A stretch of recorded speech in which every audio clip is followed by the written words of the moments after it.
But just as they found common purpose in destroying the country, you have to find common purpose in becoming citizens. When you've now all come together and become citizens, ruled and governed by law, you may then go back to what used to happen in this country before independence and in the immediate aftermath of the independence, where you, as a collective, get to decide what happens to you and what happens to your country. And before they make it seem like something esoteric and unachievable, let me remind you. Hello everyone, welcome back and thank you so much for stopping by. I hope you all are doing well. So my people, earlier today, Mr. Dele Farotimi gave another powerful speech to sanitize our mind concerning Nigeria and Nigerians. Like, this is a very powerful one indeed. Just take a listen and hear everything that he said in this particular video. Yes, it's the first one of the year. Happy New Year, everybody. Hey, Happy New Year. And don't worry, no chance of me tearing up this morning. I ain't shedding no tears, nothing to tear up about. There's a time and place for everything. It's good to have you all back. And see, I don't believe in the liturgy of Happy New Year. You know, that cliche that we all bandy around. Maybe that's even a good place to start this morning for those of you who have come to church early. Perhaps it's a good place to start. What do you mean Happy New Year? What is it about our objective realities that will make anyone happy, if the truth be told? Very little about where we are suggests that we have any right to happiness as a collective. So I'm not going to be wishing any one of you Happy New Year in the conventional sense of Happy New Year. What I would like to see happen is that you all awaken in this new year. Awaken to the fact of our realities as Nigerians and to the realities of the possibilities of what lies ahead of us if we would ever find the grace to become all that we can be in this new year. That would only happen when we lose our collective fears and then we find the grace to look to the commonalities of our many afflictions. That is the point when we might have a happy year and a happy future. So yeah, I do wish you a very happy future. I wish each and every one of us a happy new year, whatever that means to you. Because for my Muslim brothers and sisters, there's a different year to be celebrated. For my African traditional worshippers, they have their own concept of what constitutes the year. So as far as I'm concerned, the day breaks when you wake up. When you wake up, the day breaks. So for me and you, how happy the year turns out to be, however you conceive of the year, will be a function of exactly how much all of us put into that year. So yeah, I might wish you a happy new year, and I do. But I know that how the year turns out is not going to be a function of my wish or yours for that matter. It will be a function of what you and I put into that year.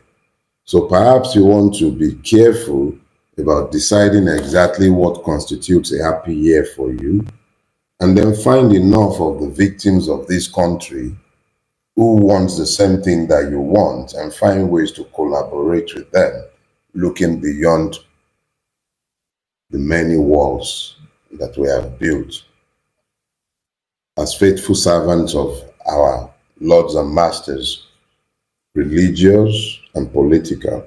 So we need to find ways to bridge those gaps.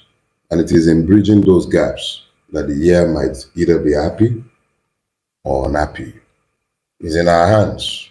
It is not in anyone else's hands. So, yeah, I'll do what you all want me to say. Happy New Year. Have a blessed year ahead of you. And may the year prove to be one of jubilee. My Christian brothers, you'd understand that. But at the end of the day, it just simply means a year of bountiful harvest to each and every one of you. Stay blessed. So let's go straight to the meat of this morning's sermon. Yeah, let's call it that. So, good morning. Welcome to service this morning. I chose for myself this morning a topic where I decided that I'll play with your Abrahamic conditioned minds. So, I called it Yusuf's coat of many colors. Yusuf's coat. What is Yusuf's coat? Joseph's coat of many colors. You know, the Abrahamic religions have a way of messing with our minds, right? So these guys have a common father and they share common stories. So the same story you'd find in the Quran, you'd find in the Bible, sometimes with slight variations. So the same story that you would find in the Quran of the character known as Yusuf is the same one you'd have found in the Bible where you'd read of him as Joseph. And if you'd go into the Torah, you'd find the Jewish, or should I say the Hebrew version. Sorry, I think Judaism. I don't know what. Anyway, whatever the Jews follow, their own Torah has its own version. So at the end of the day, the story of Joseph is known to all of the Abrahamic religions. And one thing that has always baffled me about, but yeah, I tried reflecting what I'm preaching today. Yeah, Joseph's coat of many colors.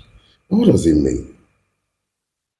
What's the meaning of Joseph's coat? What does it mean? In Hebrew tradition, it's called Ketonet Pashim. Don't worry, I don't speak Hebrew, nothing like that. I had to check the internet. See, it's a huge library on Google. So I knew that there must be a name that the native would call something like that, and I found that it's called Ketonet Pashim. It simply is the coat worn by the favored one in the clan. And so when Joseph's father got him that coat, it was to signify that he was favored. He was perhaps the future leader of the clan, the spoiled brat in the eyes of his siblings. So he had a coat of many colors. But then, what does Joseph's coat speak to within the context of the country known as Nigeria? I would like to say that it speaks to our diversity, the vast diversities of the country we've been blessed or cursed with. The one thing you cannot escape, whether you are a Biafran activist or an Odua Republican or just another disgruntled Nigerian, the reality of our situation is that we're all trapped together as Nigerians. We are the victims or inheritors of Nigeria. What Nigeria becomes is entirely in our hands. It really cannot be said to be in the hands of persons who are benefiting from the ruination of our country. I know you find this a little difficult to understand sometimes. And I must be sincere enough to admit to the fact that it has taken me nigh on 40 years to come to the point of understanding of the fact that we can actually truly become. We can become each and everything that we dare to believe that we can be because we have strength in our diversity, potential strength. Don't let me get ahead of myself. Ordinarily, diversity experts will tell you that even in gene pools, you are better served when you have multiplicity of genes available within the gene pool. It only strengthens the species. Nigeria is a country of vast diversities, eco and human diversities. We have everything in this space called Nigeria. We have entrepreneurial thinkers, we have reflexive farmers, we have industrious laborers, imaginative thinkers. We have it all. We have the land. There are some plants that we eat that can actually be grown all year round in our lands without irrigation. We were possessed of the human resource to be the best at everything and anything that we care to be.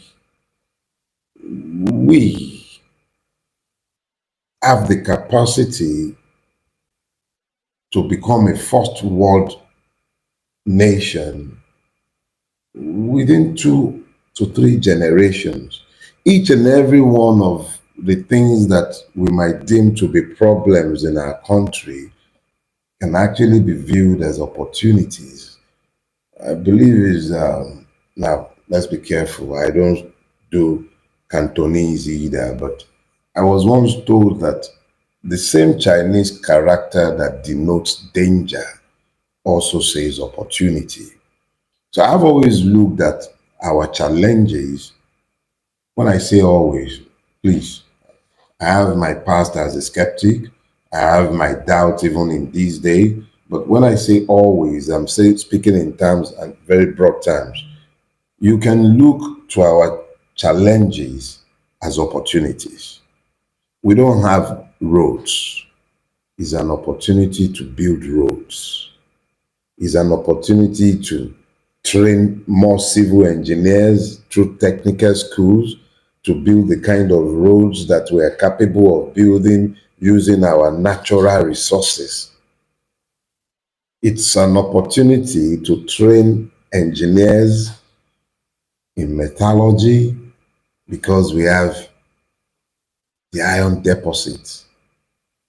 We've got bitumen. So we have a lot of problems, but these are challenges that could become opportunities because of the vast diversity of our country. It means that we have if you look, for instance, to the way the Nobel Prize, particularly in the sciences, end up being given, you find that there will be scientists working in different countries on different aspects of a scientific breakthrough. And by the time the Nobel Prize will be handed out, you'd find that people worked across cultures, across languages to make this breakthrough. So the diversity of persons, skill sets, knowledge, the synergy formed when these different skill sets were brought together was sufficient to make the kind of breakthrough that only one person couldn't have made. So there is a lot of strength in our diversity. You can only talk in terms of inclusiveness, however, because inclusiveness is necessary in the creation of peaceful synergies and diversity. Because when you look all around our country today, you'd find that what should be our strength has proven to be our undoing as a collective. How does anybody feel included when you are not living with a sense of justice? How can you feel included when you don't have peace in your environment? How can you have either peace or inclusiveness when your land is not ruled by law, when it is ruled by the impunity, the whims and caprices of mortals, when you don't have predictability as to what the law might be said to be, when the police, the one who is meant to uphold the law, is not subject to law, when those who should be citizens are in reality serfs and slaves, or at best subjects. So, what have we done with our coats of many colors? We have failed to find common purpose. We had failed to look to our shared values. We've had no willingness to trust each other. And you can't just build peace by demanding it. You have to stop focusing on the divisions. We have to focus on our commonalities. Let me speak to this coat of many colors. I look to the Nigerian diaspora. By diaspora, I'm speaking to those who have been born offshore. I see a Saka playing on the right wing for England. I see an Alaba David playing for Austria.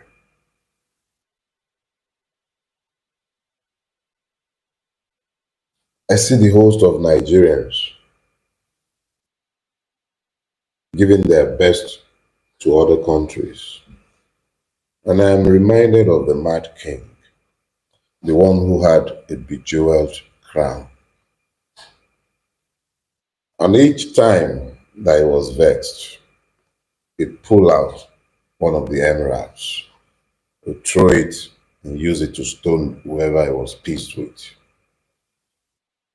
He kept doing this until the crown was left without any jewels. That is the irony of the Nigerian state. Instead of building a refuge that welcomes each and every one of our race, we're tearing apart our coats of many colors in the error that we might get better coats when we should focus on what binds us. I will explain myself. This morning, a gentleman came to one of my social media platform, and he said, "Why don't you focus on building Yoruba land?" Yet another said, "Why don't you let Biafra be?" And I felt sorry for all of us. I felt sorry for all of us because we're making certain fundamental errors that are critical if we may be able to walk away peacefully from the mess that we have managed to create. And here is the error that we're making. The peaceful way to any one of these utopian republic where you believe that the evils of Nigeria will not follow would be for you to first become citizens. The fundamental problem of the Nigerian is that he is not a citizen. I know you have difficulties understanding this, but let me just break it down for you. For you to be a citizen in any land, you must be ruled by law. Both you, the citizen, and those who govern That space must be bound by law. There are no perfect states. Even America, which is the ideal place to which most of you have either fled or are hoping to flee, is not 100% ruled by law. That's why you have the Snowden papers and everything. But to a reasonable extent, a country is known by the way it treats its weakest and defenseless. I've been in prison. I know what I saw. It's not the time to speak to it, and I will not speak to it today. But I assure you that the Nigerian state does not have space for citizens. And for as long as we do not become citizens, you cannot have a peaceful path out of Nigeria. And that is the point of disagreement that we must come. If you are Democrats, this is the time when the same strength by which you require your Republican utopians, use it to demand to become citizens in the country known as Nigeria. This is where we've all been trapped. That's our coat of many colors. We may decide that we would rather sew tunics with the material. But that's where we are today. And that coat of many colors, the Mad King's crown with many stones of different colors, they are merely parables for our country, Nigeria. I do not desire to see anybody bleed before we may change our trajectory. There was a time I would say that I do not write for you. I realized how idiotic I was with that assertion. And I'll speak to that some other day, because if I wasn't writing for you, if I wasn't speaking to you, I'll still be in prison in this moment. We have awakened. Now, when you wake up, now in the day break up. Good morning in a new Nigeria is what we need to be saying to ourselves. Because what is going to happen going forward is that we're going to have to start building bridges into the future that we imagine. We cannot, hear me and hear me clearly, we cannot leave this coat of many colors that is bursting at the seam because of all the evils that have been done to it, the divisions which are tears in the fabric. We cannot leave it to a future generation to deal with. It's on us to deal with it. And we can do this peacefully. Nigeria pretends to be a democracy. It pretends to be a country governed by law. We, as a collective, we must act as citizens, even though we know we're not. We act with what we know, and we act in the knowledge that our coat of many colors must not be torn asunder. That is what our enemies would prefer. Tearing Nigeria apart favors only the enemies of Nigeria. And the enemies of Nigeria are not necessarily offshore. Each and every person who benefits from the ruination of Nigeria is an enemy of Nigerians. You don't need to travel too far to see them. But you're the ones without the guns. And you're the ones who must eschew violence. The only way you do that successfully is the way you did it when I was in detention. Oh, sorry. My wife loves me saying detention, but the reality is I was in prison. But you found your voice. You finding your voices collectively as one was what moved me to tears. I never thought I would live to see the moment. Usually, they distract us. They use religion. They use ethnicity. They use politics, partisanship. Some people think it's fine that I went through what I went through simply because they disagree with my political views and choices. It doesn't change the fact that I am the same as you, part of that fabric. That's the diversity. We mustn't all agree. We can't all agree. We can't have the same opinions, but we're part of the same tapestry. We're part of the same cloth, and we mustn't tear it apart. Yes, I would love to tear apart the iniquitous Nigeria that has held all of us hostage, but I don't want to tear my country apart. I want to tear down the evil system that permits the evil that has overtaken our country. I don't want to tear the fabric apart. No, it's the system. I have no fight against persons. We have this only one cloth. What's the point of tearing apart our coat of many colors? So here is the thing. We have the path laid out before us, and we must be clear as to what the future holds.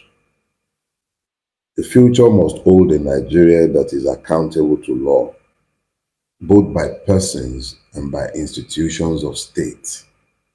There must be the rule of law in Nigeria.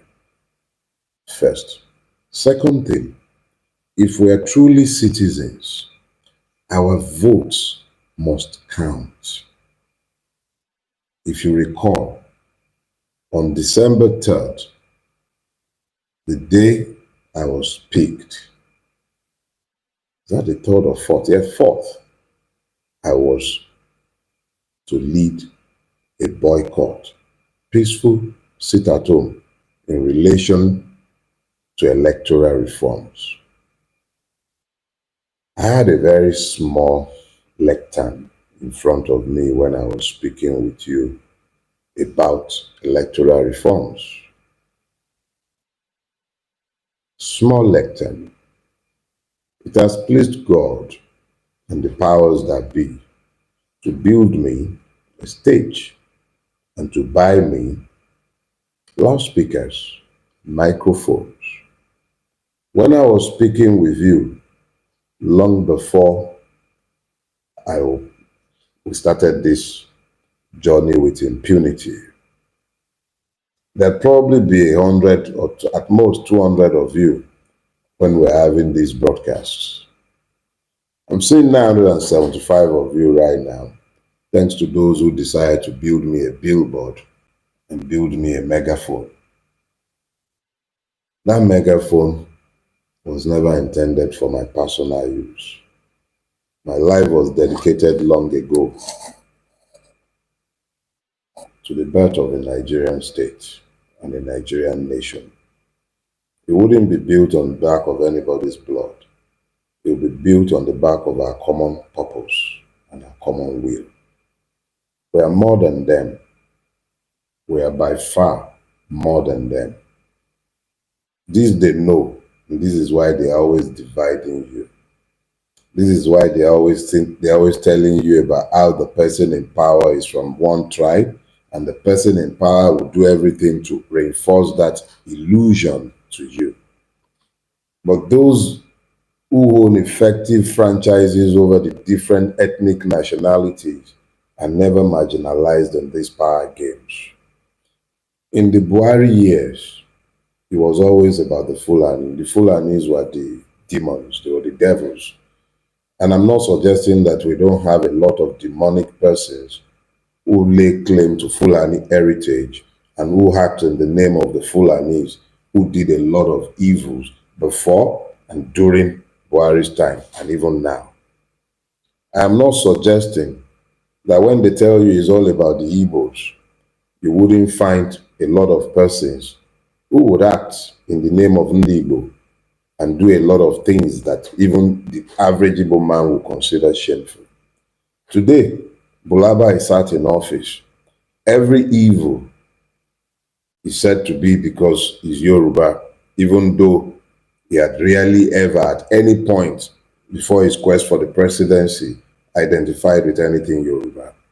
But all of a sudden, he's Yoruba, and that's why you justify your hatred for the Yoruba man. And yes, he reinforces it, just like Buhari reinforced it in his time. Each and every one of the cronies by which he has surrounded himself are persons of Yoruba heritage. And the unthinking Yoruba Ronu bigot is busy applauding the evil. So those of you who will be divided on account of ethnicity, you have validation for the hatred. But here is the thing. In the years of the Bulaba, exactly what has happened to all the monkeys that have governed the land of the Igbos, the ones that were governing in the name of the Fulani. The reality is that it is the poor who suffers the brunt of the evil that these people do as a class. So it's a class thing. It's got nothing to do with ethnicity. But just as they found common purpose in destroying the country, you have to find common purpose in becoming citizens. Because what ails you as Mustafa ails Amechi. The same thing is disturbing Olakunle. Nodu is afflicted by the same. The point I am making to all of you is simple. What combines together is the fabric. It's got a coat of many colors, yes, but it becomes a coat only because the fabric was stitched together. It wasn't batik. It's not batik. It's not tie and dye. It's a patchwork of different colors. You have diversity, but it only becomes strength when you find common purpose, when you're all pulling in the same direction. The Nigerian in the northern part of Nigeria must want the rule of law. The Nigerian in the southern part of Nigeria must want the rule of law. It must not be that you want something for yourself that you do not want for the other. When you've now all come together and become citizens, ruled and governed by law, you may then go back to what used to happen in this country before independence and in the immediate aftermath of the independence, where you, as a collective, get to decide what happens to you and what happens to your country. And before they make it seem like something esoteric and unachievable, let me remind you, before Nigeria there was a referendum. Part of Nigeria decided it wanted nothing to do with Nigeria, and it left, became part of Cameroon. In the immediate aftermath of our independence, in 1961 leading into 1962, there was a referendum where a part of the Western region decided that it wanted its own region, and that was what became the Midwest. It was done via a referendum held in that part that was to constitute the Midwest region. That referendum passed. A motion passed in the Western House of Western Region Assembly. A motion was taken before the Federal House of Representatives, and at the end of the day, the will of the people prevailed, and the Midwestern region was founded out of the Western region. That was why, as at the time of the first military coup in 1966, Nigeria had 4 regions, not the 3 with which it started. It had 4. The will of the people prevailed, but that was the last time the Nigerians spoke. Every fraud that has presented itself as a constitution in Nigeria since 1966 have been the impositions of military fiat. It has never been reflective of the will of the Nigerian people. So when they say, we, the Nigerian, who are the we? Who are the we? In 1979, a constitution was foisted on Nigeria by military fiat by Obasanjo. That constitution was not reflective of the recommendations of the 1977 Constituent Assembly. So I say it without any apology. That constitution does not flow from the will of the Nigerian. It flows from the egos and will of Obasanjo and his co-travelers and whoever were their influencers. That's one. The 1999 Constitution flows from the 1979 era. The 1979 era lasted 4 years. The 1999 era has lasted all of 26 years so far, almost 26 years. But the effects on the Nigerian people cannot be any more glaring than it is today. So yes, those who benefit from that error is about the best I can say for that fraud. But what you find today is that the Nigerian has been effectively enslaved. But to validate his enslavement, he has been given the capacity to hate. So instead of focusing on the commonalities between himself and the person he's hating on, part of the same fabric, busy tearing it apart instead of joining it together. You found your voice, or shall I say voices, instead of singing in discordant tune as we are wont to. Today, we found our voices in relation to one, but it cannot be only about me. And it can never be about me, should never be. It's got to be about us, all of us. Even the ones you don't agree with, you've got to find common purpose with them. They're suffering as much as you under this evil regime. It's not personal. If Tinubu is not the governor or president today, if he becomes Shetima or anyone else for that matter, if they have to operate this evil system, the same evil will continue ad nauseum. So you've got to look beyond the persons operating the system. Look to the system being operated by men. That is what we need to focus on. Find the commonalities. Stop tearing apart our coats of many colors. Stop tearing it apart. You are only helping our enemies when you do that. It does not serve our purpose to tear ourselves apart. It is a time to unite behind common purposes. Stop tearing our coat apart. Yusuf's coat is Joseph's coat, is Jacob's coat. They might be tearing theirs apart, but we should have the grace to understand that there is only strength in diversity when we find synergies based on common purposes. The Yorubas will say, as I'm wont to say, Oporo, Kokagbon, Aboro, Lanso Fomoluabi, Tobadine, Adodidi. A word is enough for the wise. Thank you for spending your time with me this morning. It's been a pleasure to be back speaking with you. See, Magic Straight has nothing to worry about. I'm not going to speak to the case before the court, but we can still speak to ourselves, right? Good. So I will see you all next week. And yeah, have you a blessed year ahead. But what you make of the year is what becomes of it. There is nothing we can't achieve when we tighten the fabric. See you next week. Enjoy yourself. Bye-bye. So my people, that is it. I say make I bring this update to you guys. Thank you so much. If you are still watching up to this point, may Almighty God bless you all.